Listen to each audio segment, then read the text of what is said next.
Welcome to Enlightenment of Change on webtalkradio.net. I'm your host, Connie Whitman. I'm so happy you're joining us this week. Every week, as you listen to the show, I really hope that you feel my passion that this word change, I think, creates this discomfort in our body, right? As soon as we challenge our comfort zone. So I hope every week as you tune in between my guests and I, that we just provide some tips and strategies and ideas for you to change your mindset, change how you approach whatever it is that you're working on, because the information is great that we share, but I really need you to take something and apply it. Because once we start applying things to our life or the information to our life, results come and the magic happens. So to help you on your journey of change, I have a free gift for you. It's my free communication style assessment. You take a little quiz and you get 2 reports. One will spotlight your natural superpowers as it relates to communication. And you will also get the lowest report, which is the communication style that is just really kind of foreign to how your brain works. Both you could see the value, right? I want to know my superpowers so I can leverage them, but I also need to be mindful of my blind spot. So please go to whitmanassociates.com/CSA and get your free gift from me. Okay. Today's quote, motivational quote, is by Wayne Dyer. I just love him and I miss him that he's no longer on this earth. And Wayne says, abundance is not something we acquire. It's something we tune into. Now, I'm always excited to discuss financial matters and money, and more importantly, how to accumulate more money to allow abundance to flow to us. And for me, it's both financially as well as creating just a beautiful, thriving life. I believe that we need both aspects of abundance to truly live a fulfilled life filled with joy. Now, an important piece of this financial puzzle comes from learning about the connection between self-worth and net worth, and how to leverage tools from psychology to help us all cultivate an abundant life, including mental well-being, connected relationships, work-life balance, and financial prosperity. Of course, I have an amazing guest today. Joyce Marter is a licensed psychotherapist, entrepreneur, national public speaker, and a mental health thought leader. She's the founder of Urban Balance, a national outpatient mental health company, and the author of The Financial Mindset Fix, a mental fitness program for an abundant life. So please help me welcome Joyce to the show. Joyce, thanks for being on. Thanks so much for having me, Connie. Yeah, important topic, right? This is an important topic. And I think after COVID, Joyce, people took some financial hits, right? People, lost jobs, had to live off savings. I was one of them. My husband lost his job, right? My business basically shut down because I did everything live. And thank God we had savings, but now that savings depletes, what do you do, right? So I think the mindset and the financial picture, right? They're so tethered together. So tell us about you and why do you do what you do? Like, what was the catalyst for you? Oh my goodness. Well, first of all, I couldn't agree with you more about your definition of abundance.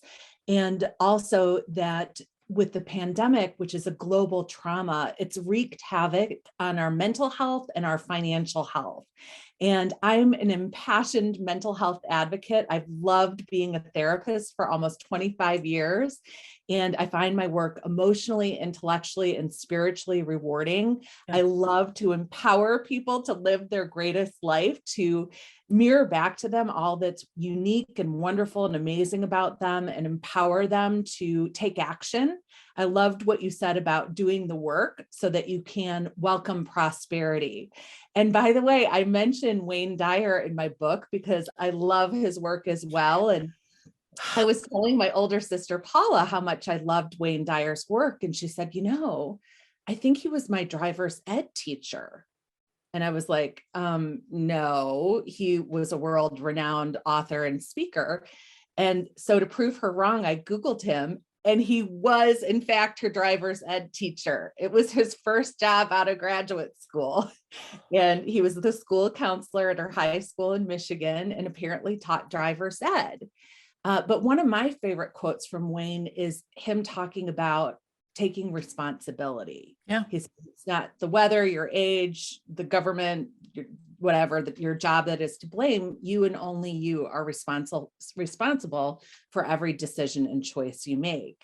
So that really ties in with what you said at the beginning about doing the work. And so I do what I do because I want to give people the tools, proven tools and practical strategies from psychology to promote mental well-being and financial prosperity.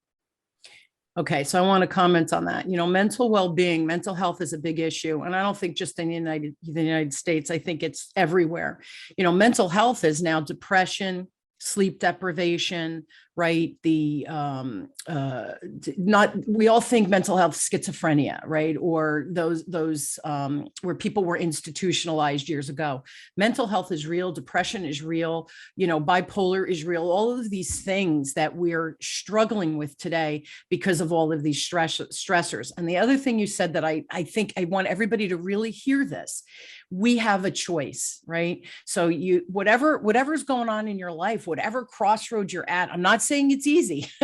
Never said it's easy, but it is our responsibility to take control and choose, make a choice, whether you do nothing or you do something, but the choice is yours to make, and to really approach it from like a place of determination, or a place of, I'm going to play with this or try this or experiment with this, the application. And I love that you create content information, but then you give them the how-to. So here's the info, right? Here's the concept. Here are some strategies to implement. And that's what this show is all about. And that's why I'm so excited that you're on, because we need tangible things that we can listen to a show, get home and think, oh, I'm going to do whatever that little step is. And those little steps turn into giant steps if we continue to improve our mindset and our wealth set and all of those things that we're working on in our life. The last thing I want to share is a lot of my corporate clients on the corporate side, not my business clients, but even on the business side, the younger business people, in whether it's a career or business owner, they say, all of this is great, but I need money to do it. And it's like, the old question of which came first, the chicken or the egg? Well, which came first, right? The abundant mindset, or did you have money in the bank, right? So what are your thoughts on that? I'm just curious. Well, I noticed in my practice that as my clients started to make progress in therapy, and it didn't matter if they came in for depression, anxiety, relationship issues, stress, career issues, they started to make more money. And I was like, why is this happening? And I realized it's because we're always working on their underlying self-esteem or self-worth.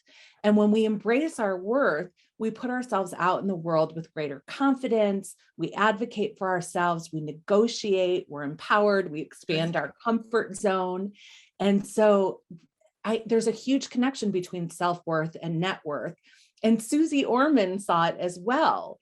In her financial advising practice, she said, self-worth leads to net worth, but net worth does not lead to self-worth. That's right. And we all know people with a lot of money who are not happy. Absolutely. And so I believe in mental wealth, which is having both mental health and financial health. And thank you. We all have mental health issues, just like we all have physical health issues as part of the human condition. That's right. No shame, no stigma. It's a normal response to our stressors and our biochemistry and our life experiences, and help is available and effective. And help is available. And I think that's the other thing we're talking about this more. And I really want everybody to be happy, right? And if we could be happy, then other things fall into place. Your relationships become happy. Your work life becomes happy. And then money comes in, right? It's all connected. It's funny. I just had a coaching call with my coach, and that topic came up about what percentage of wealth, and I'm going to talk financial wealth here, is mindset, and what is really just the work, right? Is the hard work piece of it.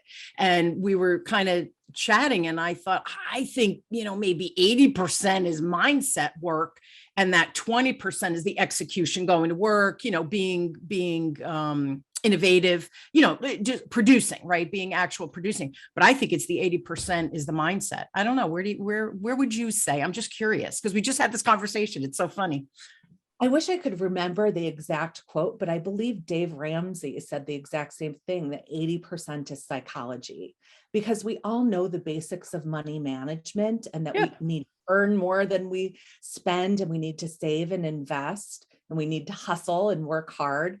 But it's our psychology that gets in the way. And we all have an inner saboteur that, wreaks havoc and causes self-sabotage or self-limitation. So I use tools from psychology to help people shift their thinking I from love it. scarcity and negative thinking or catastrophic thinking about finances to abundant thinking that welcomes that life of prosperity. And it does start with working on your relationship with yourself.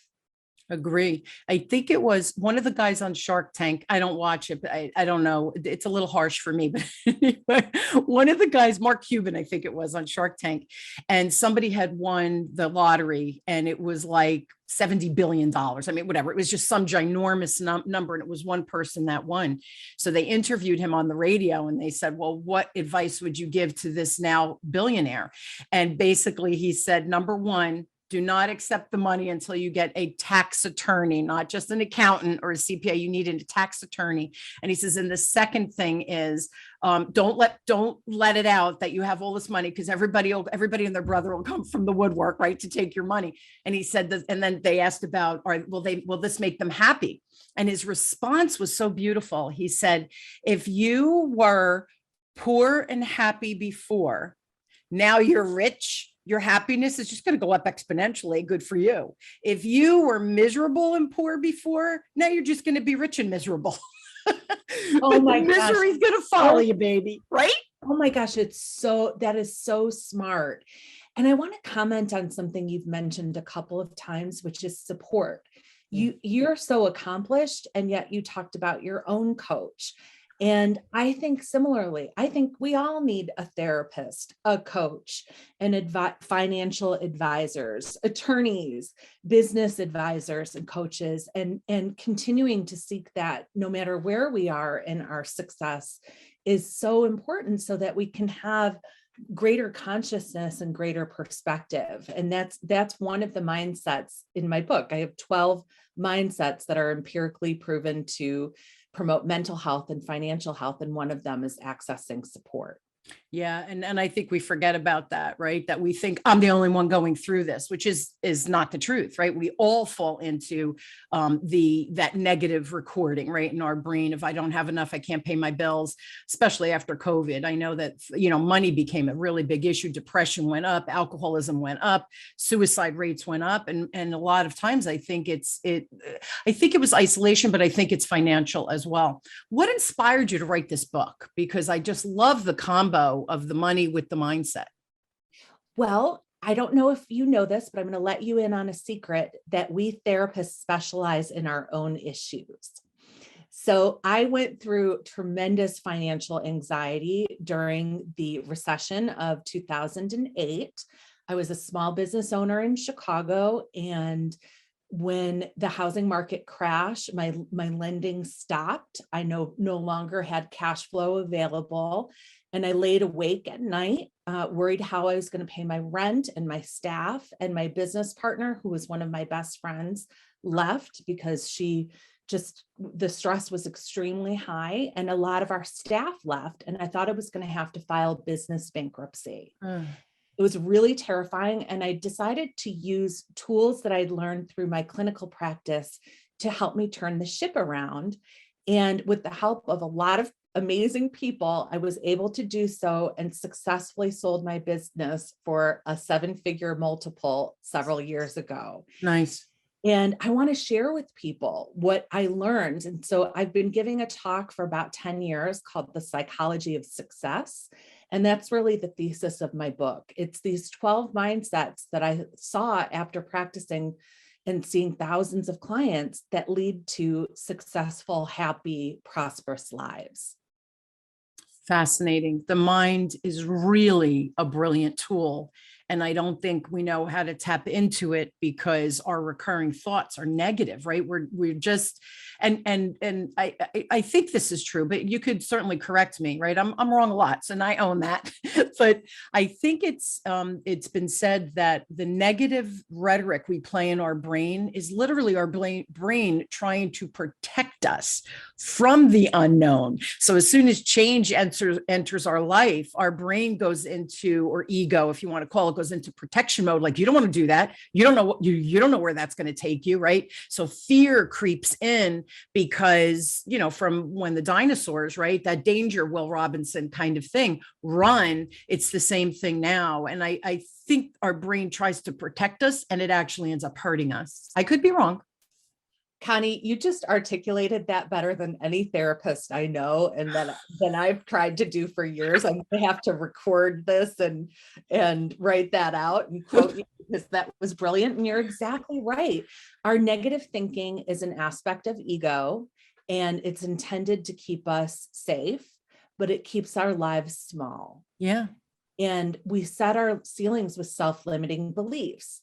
You mentioned Shark Tank, and I want to share a funny story. When I first started my private practice, I had coffee with my friend Steve, and Steve said, "Joyce, how much money do you want to make?" And this was about 2002. And I said, "I'd really like to make $60,000 a year." And he said, 60? Ooh, yuck. I want to make over 100. And I said, "Do you think that's possible?" And he said, "Of course that's possible." And that year I made 60 and Steve made over 100. And I thought, am I setting my own ceilings by setting a low bar, by just asking for what's going to pay my bills and get me by? Steve went on to win Shark Tank. He's been on Oprah's Favorite Things. He's sold multiple businesses and has an abundant mindset. So I started thinking, I'm gonna think like Steve. I'm stop the $60,000 stuff. So every year I've expanded my thinking, and this is not about greed, because when we have more, we can help more. Yes. As my business grew, I could offer more jobs, internships, sliding fee counseling, pro bono counseling. So it's about being of service to others as well. I love it. And that's the abundance mindset. It's funny because my next thing I'm going to manifest is I want to be on a TED Talk or a TEDx. I have a lot to say. Thus the podcast, right? But that's my next thing, because I think that I could add, and it's free, right? It's free content, a TED Talk. So I want to amplify my messaging, about sales, so that more people can take some information and then create tangibility that they can add it to their life and their business. Right. So I just love that abundance thought process. And funny how you limited and how we each hit what we set our goal at. Right. That's the visualization and the positive imagery and all of those, little tools that are out there. So let's talk about the book. This is such a fascinating topic, everybody. I want to refocus us because the book is important. And to me, that's a tangible tool that everybody could buy, Joyce, and go through those. You said there was 12, right? 12 mindsets. Yes. Well, can you go through, just list the mindsets for us, right? And then I want to ask after that, I'm going to ask it this way. I want you to share the 12 mindsets. But my next question was, what does it mean to have a holistic view of success? So should we do the 12 mindsets and then what? Because success, that's another one of those intangible words.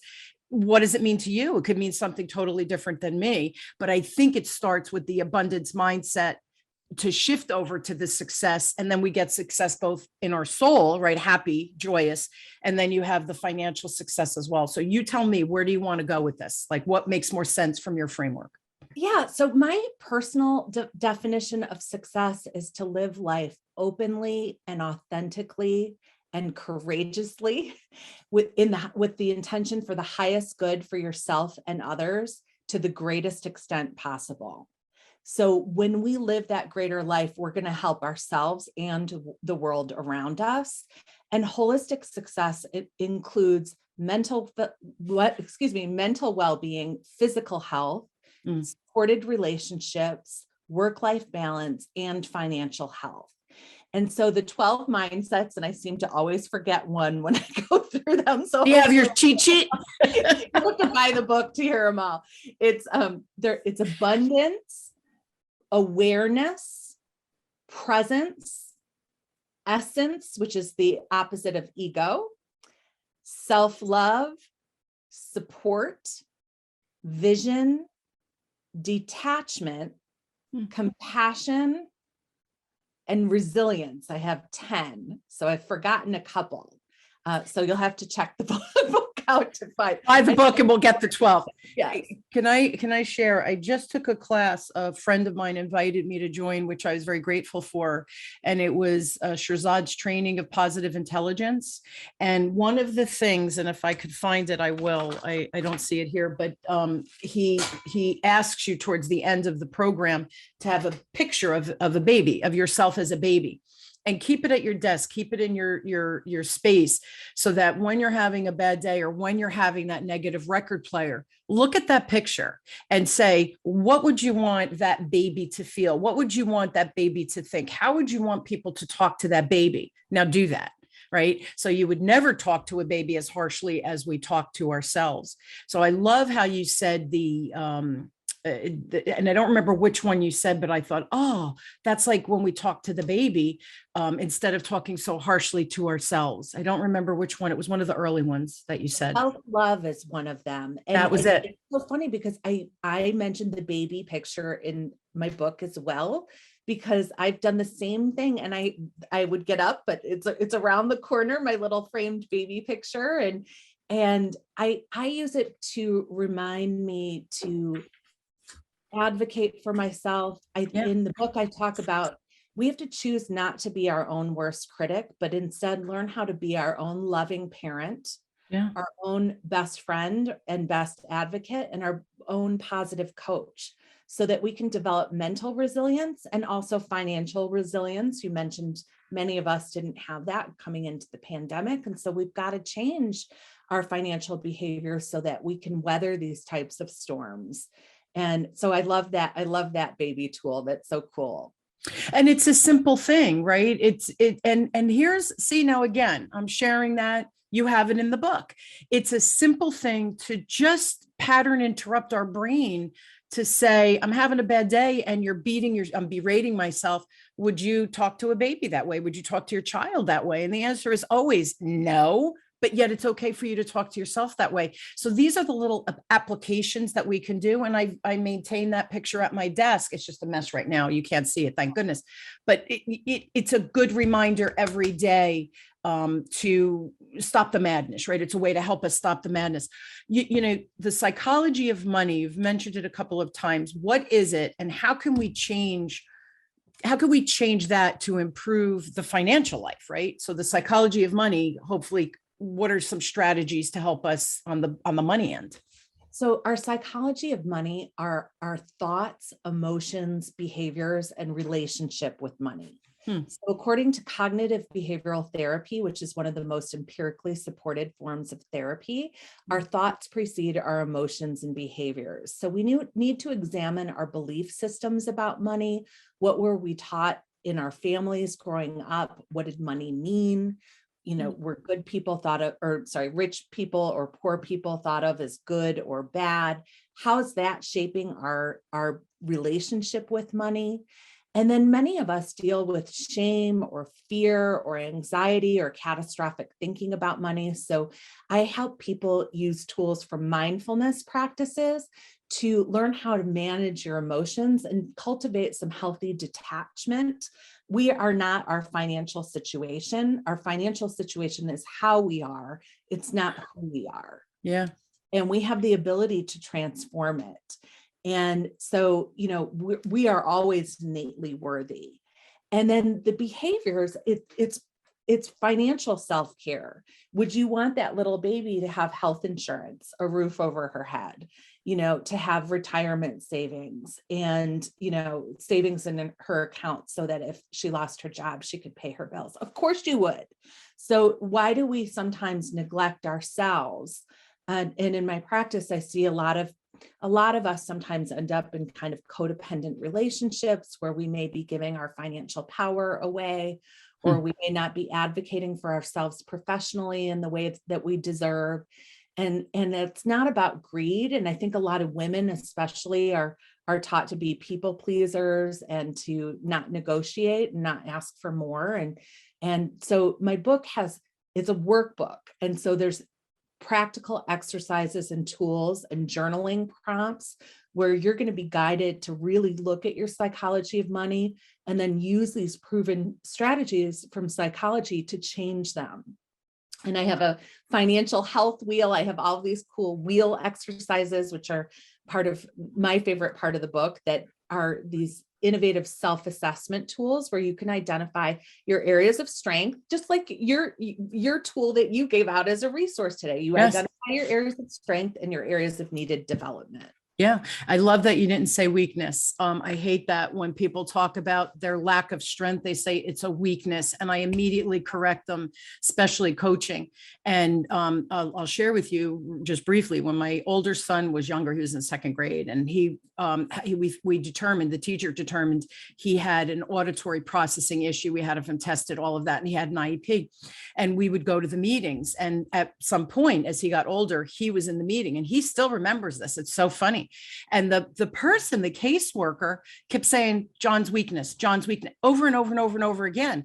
Every time I said, yes, that's an area that he truly needs to develop. Yes, that's an area he's been working on throughout the entire, and I thought she never picked up. And here she was a professional. It frustrated me. I was really upset because he was there listening. And I thought, he keeps hearing the word weak, weak, weak. He's not weak, right? He's thriving. And to this day, he's now 25.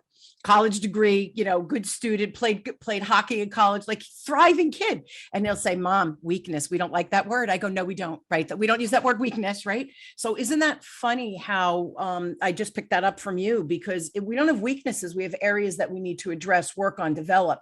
And that's what we're talking about today. That's what your book is about, to help us get rid of those blind spots, right? Other thing I wanted to comment on, you were giggling about me having a coach, and I tell my clients, you're a coach, you need a coach, whether it's me or somebody else, but I would never hire a coach that isn't being coached, because if you think you don't have blind spots, you're not the person for me, because we all have blind spots. And I think that's an important thing. What you're doing is trying to help us identify our blind spots so that we position ourselves in a position of power versus a victim, right? That's kind of what I heard. Did I miss? Is that right? Yeah. And that's what the awareness chapter is. It's helping us realize our denial, our defense mechanisms like rationalization and intellectualization, and how that causes self-sabotage. And I thought of another one of the chapters, it's responsibility.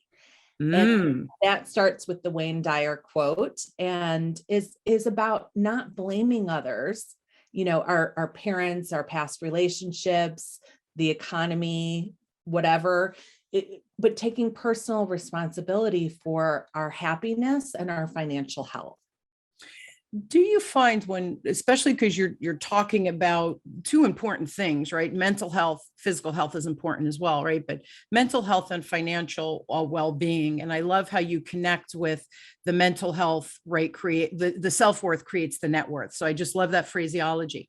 But when you're talking to your clients, do you find that a lot of times they say things like, well, I don't have a choice, or, I don't have control over that. Do you hear that a lot from your clients?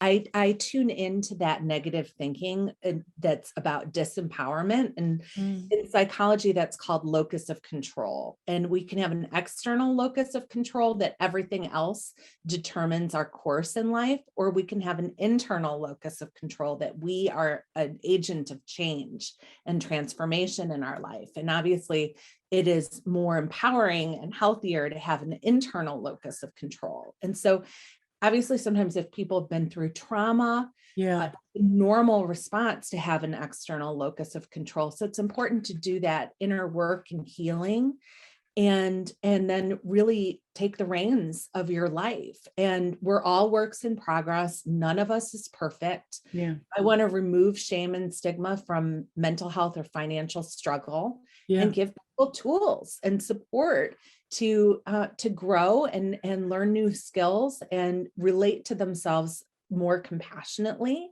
and learn how to take better care of themselves financially. Yeah. I'll tell you, recently I had met someone, she was on my show. I can't, it was a female. I can't remember off the top of my head, but she was in a miserable marriage.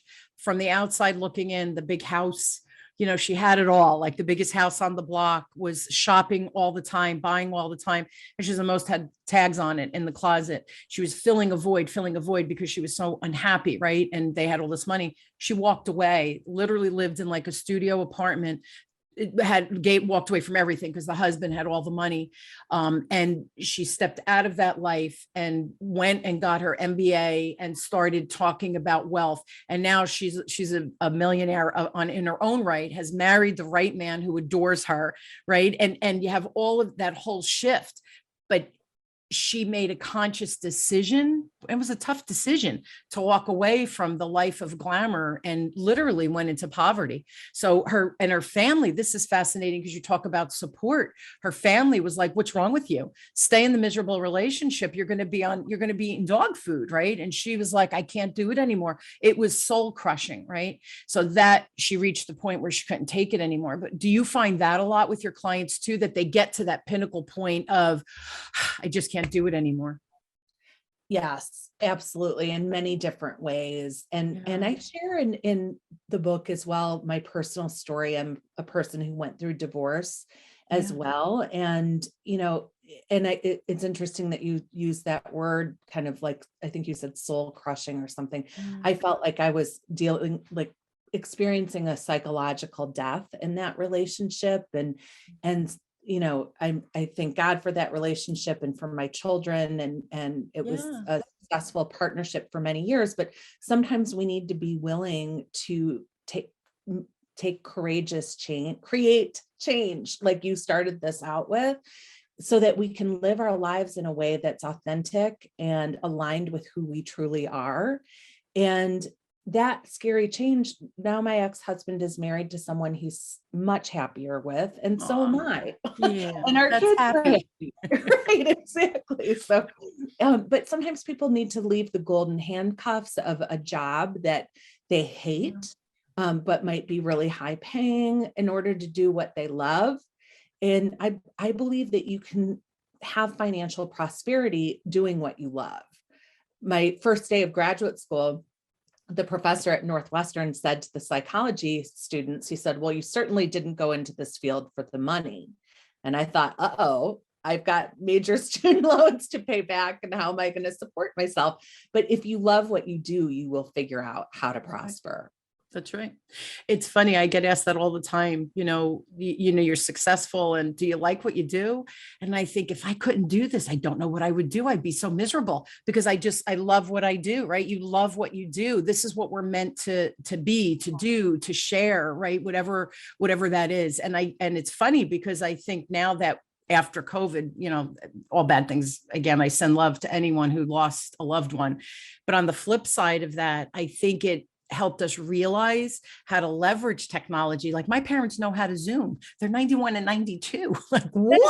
Awesome. Yes. Isn't that the coolest thing? So, we had to help them, but they can do Zoom and they understand. We bought them an iPad. My nephew has a little boy, JJ, down in Tennessee, so we don't get to see him. My mother lives with that iPad on her lap, so she could see all the updated photos, and they take so many because they know my mom and dad are tuning in. So I think we all, as a global society, had a little bit of a shift from using this technology, and now we can impact. You talked about impacting bigger, right? And making a bigger impact to do more, like pro bono work and stuff like that.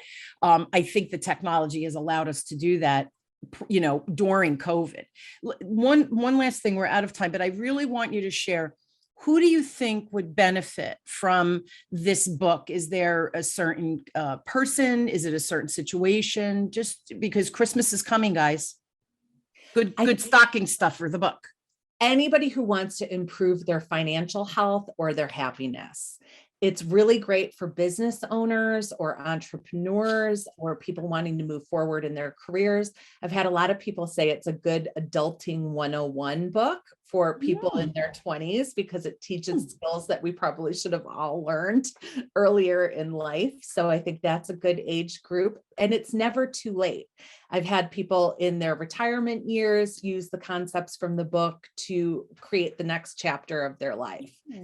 So I hope it helps many people. I'm super happy and excited about it. I think it will, Joyce, because here's the cool thing. I think people are so aware of the mindset shift, right? That's kind of happening globally to some extent. And let's continue to hope the light workers, penetrate all of the, nonsense that's going on in the world, right? The not good stuff going on in the world.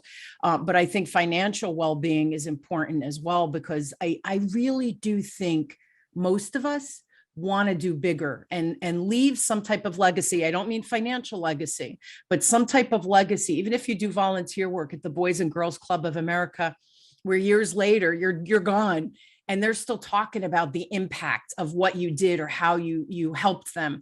I think a lot of us are looking for that, and this is such a beautiful. It's a book with tools that you can apply. And, it's so funny. I'm going to get 2 of your books for my kids. I'm going to put it literally in their stockings. They'll be like, Mom, really? Because, well, here's the thing, Joyce, I believe, and I see this with my kids, but I see this with my friends' kids, and I see this with my clients, especially on the corporate side where they have a lot of new entry level people.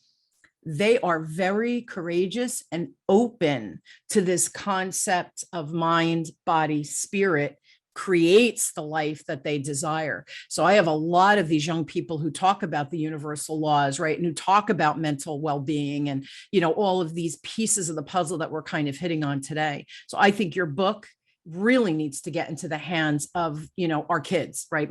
People are our peer. Well, you're younger than me, but our peers who have kids, in their 20s or 30s should be reading this book. And then again, as a business owner, to read the book, and the list goes on. So I wish you, first of all, everybody should read this book. I wish you so much success.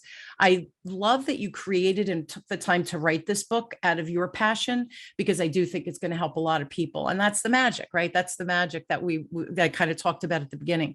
Again, guys, the book, The Financial Mindset Fix, a mental fitness program for an abundant life. I will put that in the show notes, of course. If you have questions specific for Joyce, you can email her at joyce@joycemarter.com or go to her website, joycemarter.com. Again, I will put that all in the show notes. Joyce, thank you so much for being on. Sharing your zone of genius is just amazing. And, 2 great topics. I love talking about mindset. And I love talking about money. So to me, thank you so much, Connie. Yes. I adore you. And Oh. I just think, I'm so happy to have met you. And I think we're extremely like-minded, and I could listen to you forever. So I'm tuning into your podcast from here. You made my day. Share the podcast, right? We got to get it out there. Sure. The other thing I was thinking, and again, I know people laugh when I do this because I put them on the spot right on the show. Like, you can't say no. But I would love to do almost, I don't know if quarterly will work or semi-annually, but I think this is such an important topic. So as people buy the book, read the book, apply the book, I'd love to share the feedback and maybe some success stories, because as people hear stories, they think, ooh, that's me, or ooh, that's my sister. Let me share the book with them, right? Or let me share this podcast with them. So I just think people relate to stories, especially when you have a successful outcome. I don't know. Are you game for something like that? I would absolutely love that. Thank you. Yeah, I didn't mean to put you on the spot, but that's the Jersey in me. Like, say yes or no, it's okay either way, right? But no, here's the other thing. My clients tell me, Connie, nobody ever says no to you. I go, that is true. Anyway, Joyce, thank you so much for being on. I love this conversation. And again, we have to do another show or 2 on this, because it's important. And I think people need help with it. And I like tangible results. I mean, I like tangible tools to generate the results that we're all seeking. So the book, easy peasy, right? My pleasure. Thank you so much. Yeah, a real pleasure having you and seeing you again. Yeah. And thank you all for joining me weekly as we question, build, and discover together. No matter what change you're going through, my guests and I, we have you. We really do have your back. We're here to help you. And we hope that you take the ideas, strategies, tips, stories that we share in a book like Joyce is offering today. Use it. Create the change in your life. I'd love an email when you share, what's going on and the success that you're having. I love reading those emails. That makes my day. I know I'm a dork. I need to get a life, right? So keep those emails coming in. I love reading them. Reach out to Joyce, check out her website, buy the book, all of the above. Create the change you're looking for in your life, create the magic that you're looking for. And we should all be rich and both in family life as well as mental health and as well as financial. So again, so happy that you're here, Joyce. So happy that you've all tuned in. Thanks for tuning in to Enlightenment of Change with me, your host, Connie Whitman on webtalkradio.net. I truly am honored to have you on this journey of change with me, and honor that you spend the 30 or 40 minutes with me every week. I truly appreciate you, and I wish everybody a great week. Thanks so much.